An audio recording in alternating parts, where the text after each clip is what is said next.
অনেক সময় এমন হয় যে আমাদের শুভ মানসিকতা, শুভ বিচারে, শুভ কর্মে মানুষ সন্দেহ করেন,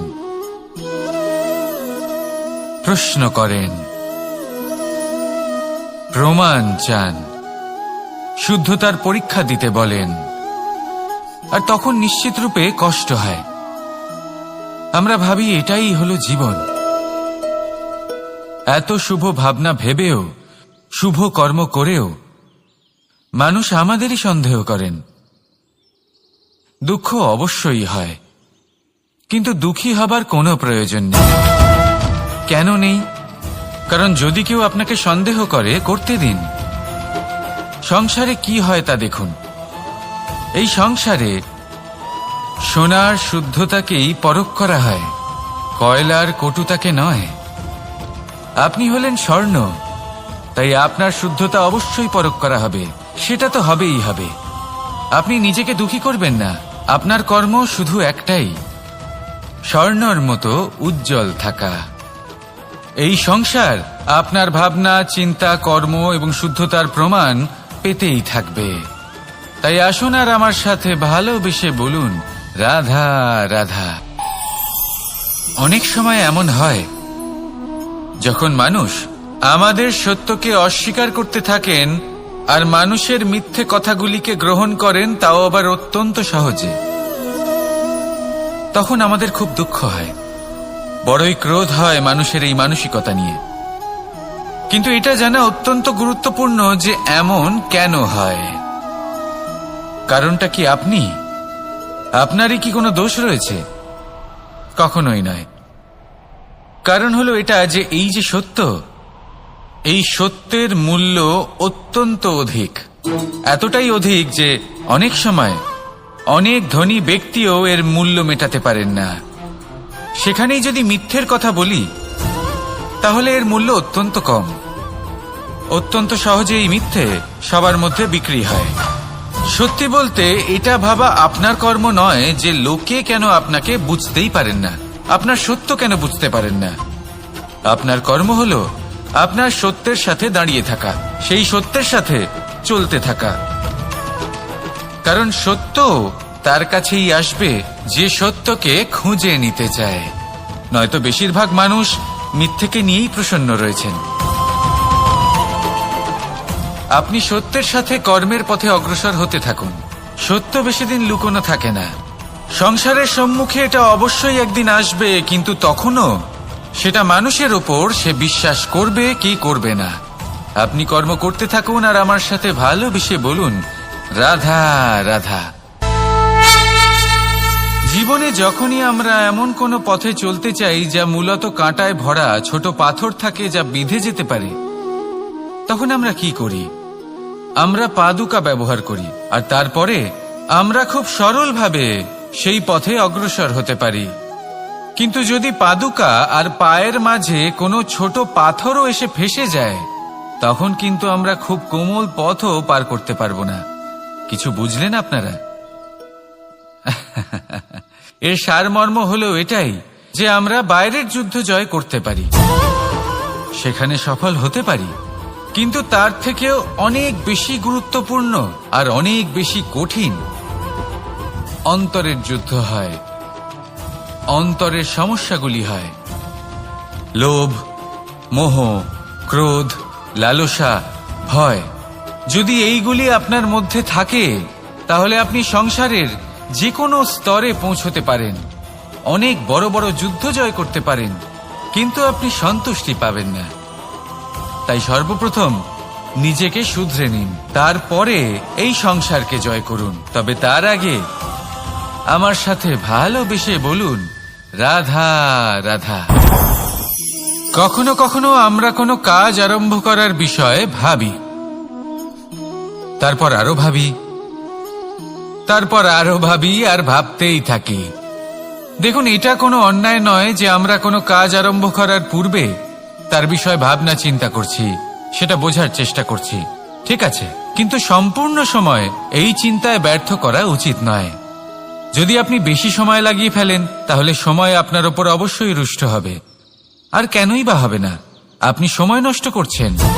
আর সেটা উচিত নয়। দেখুন, নিশ্চিতভাবে ভাবনা চিন্তা করুন, বিবেচনা করুন, পূর্ণরূপে করুন, কিন্তু এটাও মনে রাখবেন যে উচিত সময়ের মধ্যে আপনাকে কর্ম আরম্ভ করতেই হবে। যদি ভাবতেই থাকেন তাহলে কর্ম আরম্ভ করতে পারবেন না। আর এই সময় অত্যন্ত বলশালী। যদি একে সম্মান করেন তাহলে তা আপনার সাথে থাকবে, আর যদি না করেন তাহলে থাকবে না। আসুন সময়কে সম্মান করুন আর আমার সাথে ভালোবেসে বলুন, রাধা রাধা। আপনি কখনো ভেবে দেখেছেন কি সেই জিনিস যা আপনাকে সামনে এগোতে বাধা দিচ্ছে? ধরুন আপনি কোনো পথ দিয়ে যাচ্ছেন, পা মুচকে গেলে তা আপনাকে সামনে এগোতে বাধা দেয়। সেইভাবেই জীবনে ক্ষুদ্র চিন্তা আপনাকে সামনে এগোতে বাধা দেয়। দেখুন, যদি কোনো চাক থাকে যার মধ্যে ফাটল রয়েছে, তা আপনাকে ভালো মাটির পাত্র বানাতে দেবে না। ঠিক সেইভাবেই কাউকে ঈর্ষা করলে তা আপনাকে মহান হতে দেবে না। আমি উচ্চস্তরীয় আরো নিচুতে রয়েছে, এই ভাবনা কখনোই আপনাকে উচ্চ স্তরে পৌঁছতে দেবে না। মন থেকে সকল বিকার, ঈর্ষা, মোহ, লোভ, লালসা এই সব ত্যাগ করুন। চিন্তা ভাবনাকে বড় করে তুলুন, ধন্যাত্মক বোধ জাগিয়ে তুলুন, আর সম্পূর্ণ সমর্পিত হয়ে কর্ম করুন। মহানুভবতা আর সাফল্য এই দুই আপনার পদানত হয়ে থাকবে। তাহলে আসুন আর আমার সাথে ভালোবেসে বলুন, রাধা রাধা। এই সংসারে এমন কখনোই হবে না যে আপনি কিছু একটা করলেন কিন্তু তার মূল্য আপনাকে দিতেই হলো না। যে কোনো কাজের জন্য, যে কোনো কর্মের জন্য আপনাকে মূল্য দিতেই হবে। প্রকৃতিও আমাদের এটাই শেখায়।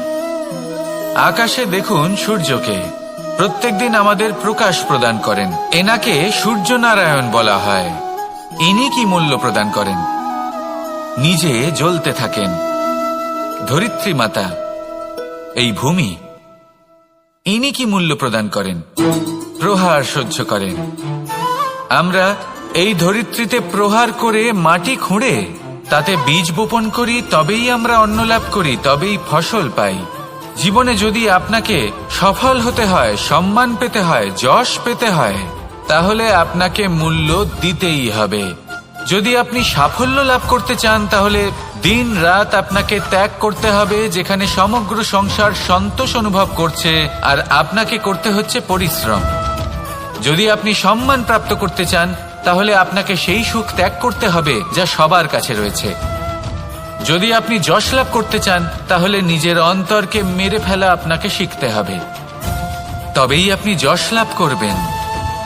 জীবনে শুধুমাত্র ধন মূল্যবান নয়, কিন্তু এই যে মূল্যের কথা আমি বলছি সেটা যদি আপনি দিতে পারেন তাহলে নিশ্চিত রূপে এটা আপনাকে আরো মূল্যবান করে তুলবে, নিশ্চিত রূপে গড়ে তুলবে। তাহলে এটাই করুন আর আমার সাথে ভালোবেসে বলুন, রাধা রাধা। असतो मा सद्गमय, तमसो मा ज्योतिर्गमय, মৃত্যুর্মা মৃতঙ্গময়। জ্ঞান সেটাই যা অসত্য থেকে সত্যের পথে চালিত করে।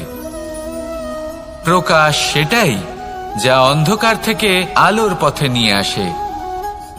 জীবন সেটাই যা মৃত্যু থেকে অমরত্বের পথে নিয়ে যায়। এবার এই তিনটে, জ্ঞান, জীবন এবং প্রকাশ, একই রকম। শূন্য থেকে এর উৎপত্তি হয় এবং আস্তে আস্তে আপনার জীবনে বিস্তার লাভ করে। এবার আমরা এটাই ভাবি যে কেমন করে এই তিনটিকে আগলে রাখা যায়। এর উত্তর হলো, এদের আগলে রাখার প্রয়োজনই নেই, ভাগ করে দিতে হবে। কোনো বৃক্ষকেই দেখে নিন, একটি বৃক্ষ অনেক বছর ধরে বেঁচে থাকে। কেন? কারণ সে ভাগ করে দিতে জানে। সে নিজের বীজ ছড়িয়ে দেয়, এই ধরিত্রীতে দেয়, সেই বীজ যা অঙ্কুরিত হয়ে এক নতুন বৃক্ষকে জন্ম দেয়। শুধু ছড়িয়ে দিয়ে একটি বৃক্ষ জীবন দান করতে পারে। যদি কোনো ব্যক্তি জ্ঞান ছড়াতে শিখে যান, যদি প্রকাশ, আলোর কিরণ ছড়িয়ে দিতে শিখে যায়, কোনো ব্যক্তি তার জীবনের সুখ ছড়িয়ে দিতে শিখে যান, তাহলে তিনি মৃত্যুর পরও মৃত হন না। এই ভাগ করে দেওয়ার সুখটাই কিছুটা আলাদা। এই সুখ অনুভব করুন আর আমার সাথে ভালোবেসে বলুন, রাধা রাধা। এই সংসারের সব থেকে বড় যুদ্ধ কোনটা? দেব-অসুরের যুদ্ধ, যা অনেক বছর ধরে চলেছিল, নাকি রাম রাবণের যুদ্ধ, নাকি মহাভারত?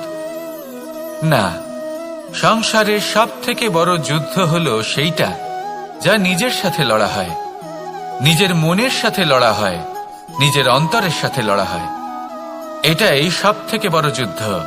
এবার নিজেই দেখুন আপনার সব থেকে বড় শত্রুকে। আপনার স্বার্থ, আপনার কামনাগুলি, আপনার অহংকারগুলি, যা আপনাকেই নষ্ট করে দেয়। যদি এদের ওপর আপনি বিজয় লাভ করতে পারেন, তাহলে ধরে নিন এই সংসারে সবার উপরে আপনি বিজয় লাভ করতে পারবেন। এই সংসারে কেউ আপনাকে পরাজিত করতে পারবে না। কিন্তু তার জন্য প্রয়োজন অনুভূতির। অনুভূতি ভালোবাসার, অনুভূতি অনুপ্রেরণার। যে ব্যক্তি ভালোবাসতে পারেন এবং প্রেরণা দিতে পারেন, তিনি চিরকাল জয়লাভ করতে পারেন। নিজের কাছে ভালোবাসার এক অস্ত্র রাখুন আর প্রেরণার এক ঢাল। জীবনে কেউ আপনাকে পরাজিত করতে পারবে না। আসুন আর আমার সাথে ভালোবেসে বলুন, রাধা রাধা। খুব বড় একটা প্রশ্ন করতে চলেছি। এই সংসারের সব থেকে বেশি সুখী কে? এবার কেউ বলবে সেই ব্যক্তি যিনি সব থেকে বেশি ধনী, যার কাছে সব থেকে বেশি ধন আছে, আভূষণ আছে, স্বর্ণ আছে। কেউ বলবেন কোন রাজ্যের রাজা, কারণ তিনি শাসন করতে পারেন, তার আদেশ ছাড়া কোনো কাজ সম্ভব নয়, ইত্যাদি ইত্যাদি। এর উত্তর যদি আমি দিই, তাহলে এটুকুই বলবো, সংসারের সব থেকে সুখী ব্যক্তি হলেন তিনি যিনি সন্তুষ্ট। তার কাছে সন্তোষরূপী ধন আছে, যা তাকে সুখী রাখে। এবার এই সন্তুষ্টি, সেটা কিভাবে আসে জীবনে? এটা আসে ধৈর্যের কারণে। ধৈর্যের এই অনুভূতি অত্যন্ত শক্তিশালী। এই ধৈর্যই কিন্তু আমাদের ধরিত্রীকে ধরিত্রী মাতা করে তোলে। কারণ ধরিত্রী মাতা ধারণ করেন, সহ্য করেন, ধৈর্য ধরেন এবং নিজের কর্ম করতে থাকেন। সেটা ধৈর্যই ছিল মাতা সীতার মধ্যে, যা রাবণের অন্ত করে দিল। এই ধৈর্যের কারণেই নারায়ণ কুর্ম অবতার ধারণ করেছিলেন, বড় একটা পর্বতকে পৃষ্ঠে ধারণ করেছিলেন এবং সমুদ্র মন্থনকে সম্ভব করেছিলেন। সেই জন্য সর্বপ্রথম মনের মধ্যে ধৈর্যকে নিয়ে আসুন। এই ধৈর্যই আপনাকে সন্তুষ্টির পথে নিয়ে যাবে, আর এই সন্তুষ্টি আপনাকে লোভ, মোহ এবং লালসার পথ থেকে দূরে নিয়ে সুখের পথে নিয়ে যাবে। আর তখন এই মন প্রসন্ন হয়ে বলবে, রাধা রাধা। মানুষ চিরকাল বড় মানুষ হয়ে উঠতে চায়, সবসময় সেই নিয়ে কল্পনা করে। কিন্তু প্রশ্ন হলো এটাই যে মানুষ বড় কখন হতে পারে? যখন সে ধনী হয়ে ওঠে, নাকি যখন তার কাছে সম্মান থাকে, নাকি যখন রূপবান হয় বা অধিক শক্তিশালী হয়? মানুষ বড় মানুষ তখনই হতে পারে যখন বিপদের সময় সে অন্য কোনো মানুষের পাশে এসে দাঁড়ায়। তাই সর্বপ্রথম এটা শিখুন। হয়তো এই জন্যই হনুমান শ্রীরামের কাছে এতটা বড়, আর হয়তো এই জন্যই বলরাম দাদা আমার কাছে এত বড়। যদি আপনিও জীবনে বড় হয়ে উঠতে চান, তাহলে কারোর সাথে তার দুঃখের সময়, তার সংকটের সময় তাকে সঙ্গ দিন আর পাশে এসে দাঁড়ান। এই মন প্রসন্ন হয়ে বলবে, রাধা রাধা। জীবনে সবথেকে বেশি গুরুত্বপূর্ণ বস্তু কি? বাড়ি, বাহন, সোনা, ধন। যদি আমি সত্যি বলি, তাহলে জীবনে সবথেকে বেশি গুরুত্বপূর্ণ বস্তু কোনো বস্তুই নয়। যদি কিছু গুরুত্বপূর্ণ থাকে, তাহলে তা হলো অনুভূতি, করুণা, মিত্রতা, মাতৃত্ব, বাৎসল্য, আর সবথেকে বেশি গুরুত্বপূর্ণ ভালোবাসা। নিজেদের এই জীবনে যদি আপনি শুধুমাত্র বস্তুর খেলাতে মেতে থাকেন, তাহলে জীবনে আনন্দ কখনোই থাকবে না। নিজের এই জীবনকে অনুভূতির পীঠস্থান বানিয়ে তুলুন। এই মন প্রসন্ন হয়ে বলবে, রাধা রাধা। যখনই কোনো ঘূর্ণিঝড় আসে, কোনো প্রলয় আসে, তখন দেখবেন তা কত বৃহৎ প্রভাব ফেলে, কত বড় বিনাশ ঘটায়, বিধ্বংস সৃষ্টি করে। যখন বন্যা আসে তখন কত গভীর প্রভাব ফেলে, কত সর্বনাশ ঘটায়। নদীর পাড়ও ভেঙে বয়ে নিয়ে যায়। সেখানে কোনো গাছকে দেখুন, শান্তভাবে দাঁড়িয়ে থাকে, চুপ করে, আর নিজের কাজ করে, ছায়া প্রদান করে, ফল প্রদান করে, কোনো শব্দ না করেই নীরবে কর্ম করে। যদি নদীর কথা বলি, নদী যখন বয়ে চলে খেতে জল প্রদান করে, বনস্পতিদের প্রাণ প্রদান করে, আমাদের পানীয় জল দেয়। এত মহান কাজ করে কোনো শব্দ না করে, নীরবতার সাথে। এ হলো এক শিক্ষা যে এই সংসারে যারাই মহান কর্ম করেন তারাই নীরব থেকে সেই কর্ম করতে থাকেন, কারণ ওনারা জানেন যে গুরুত্বপূর্ণ প্রচার নয় বরং কর্ম।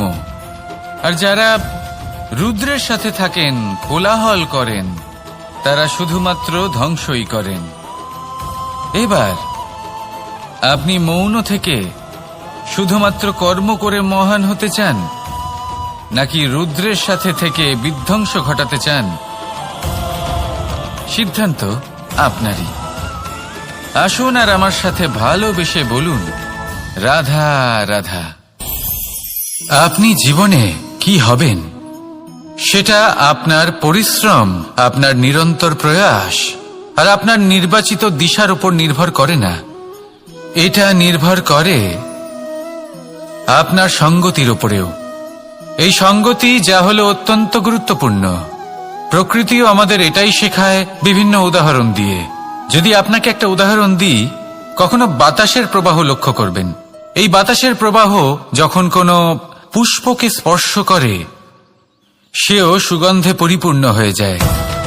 এই বাতাসের প্রবাহ যখন কোনো নালীর উপর দিয়ে প্রবাহিত হয়, তখন সেও সুগন্ধহীন হয়ে যায়। এ সঙ্গতির প্রভাব যা মানুষকে কোথা থেকে কোথায় নিয়ে যেতে পারে আপনি জানতেও পারবেন না। এ হলো সঙ্গতির প্রভাব, যেখানে চানার সাথে গুড়ও মিশে যেতে পারে। এ হলো সঙ্গতিরই প্রভাব, যেখানে একটা সাধারণ পাথর স্বর্ণের সাথে মিশে গিয়ে একটা রত্নে পরিণত হতে পারে। তাই এই সঙ্গতির বিষয়ে বিশেষ খেয়াল রাখবেন। আপনি কার সাথে মিশছেন, কি বলছেন, কি শিখছেন, আপনার অস্তিত্বের উপর তাদের কি প্রভাব পড়ছে সব লক্ষ্য করবেন। আর আমার সাথে ভালোবেসে বলবেন, রাধা রাধা। যখন আমরা জীবনে কোনো লক্ষ্যের দিকে অগ্রসর হই, তখন অনেক সংখ্যক লোক আমাদের পরামর্শ দেন যে আপনি এটা করুন, আপনার সেটা করা উচিত, আপনার ওই আদর্শ ব্যক্তিরই মতো ওই পথেই চলা উচিত। আমাদের ভালো লাগে, আমরা তা অনুসরণ করতে থাকি, কারণ সেই পথে 1 বা 10 জন মানুষ চলে নিজের লক্ষ্য প্রাপ্ত করে ফেলেছেন। এবার সেই লোকেরা সেই পথে চলে নিজের লক্ষ্য প্রাপ্ত করেছেন, তার মানে কি এটাই যে আমাদেরও লক্ষ্য প্রাপ্তি হয়ে যাবে? কোনো মানে নেই। আমি আপনার কাছে একটা সহজ প্রশ্ন রাখছি, সেই আদর্শ ব্যক্তি কি আপনি? আপনি নন। সেই ব্যক্তি হলেন অন্য কেউ, যার নিজস্ব ভাবনা রয়েছে, নিজের বিচারধারা আছে, নিজের কর্ম আছে, নিজের অভিজ্ঞতা আছে, নিজের গুণ, নিজের অপগুণ আছে, তাদের নিজেদের একটা যাত্রা আছে, নিজের লক্ষ্য আছে। তিনি আপনি নন। যদি কথা বলি আপনার বিষয়ে, আপনার বিষয়ে সব থেকে বেশি কে জানে? আপনার যাত্রা, আপনার লক্ষ্যের বিষয়, আপনার ভাবনা চিন্তা, আপনার বিচারধারা, আপনার কর্মের বিষয়, আপনার কামনার বিষয়, আপনার অভিজ্ঞতার বিষয়,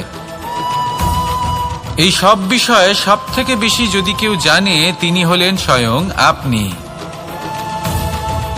তাই নিজের জীবনে কোনো পথ নির্বাচন করবেন আর কিভাবে সামনে এগোবেন, এই নির্বাচনও শ্রেষ্ঠ হবে যদি সেটা আপনি নিজেই করেন। আপনি আপনার জীবনকে নিরীক্ষণ করুন, বুঝুন, আর নিজের লক্ষ্য গিয়ে প্রাপ্ত করে ফেলুন। সমাজের সামনে এমন একটা উদাহরণ আপনি প্রস্তুত করুন যাতে ভিড় আপনার পথে চলতে তৎপর হয়ে ওঠে। আসুন আর আমার সাথে ভালোবেসে বলুন, রাধা রাধা। সংকট, সমস্যা, বিপদ এগুলো তো সকলের জীবনেই আসে। অনেক সময় এমন হয় যে মানুষের জীবনে যখন এমন কোনো বিপদ আসে তখন সে ভয়ভীত হয়ে পড়ে, চিন্তিত হয়ে পড়ে, নিরাশ হয়ে যায়। কিন্তু আমি আপনাকে একটা সত্যি কথা বলি যে আমাদের ব্যক্তিত্বের বিকাশের জন্য, আমাদের নিজেদের লক্ষ্যে পৌঁছে দেবার জন্য এই সংকট, এই সমস্যা এগুলো অত্যন্ত গুরুত্বপূর্ণ। আর এর উদাহরণ আমি নয়, বরং প্রকৃতি স্বয়ং দেবে। আপনি নিজেই ধরিত্রী মাতাকে দেখে নিন। ধরিত্রী মাতা সূর্যের তাপ সহ্য করেন কেন?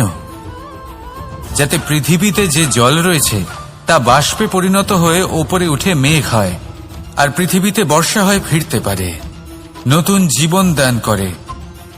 আর অন্যদিকে পাতা ঝরার মরশুমে কোনো বৃক্ষকে দেখুন, পাতা ঝরার মরশুমে সমস্ত পাতা ঝরে যায়, তারপরে সেই গাছে নবনির্মাণ হয়, নতুন পাতা জন্মায়, সেই গাছ আবার ভরে ওঠে, সবুজে সবুজ হয়ে ওঠে।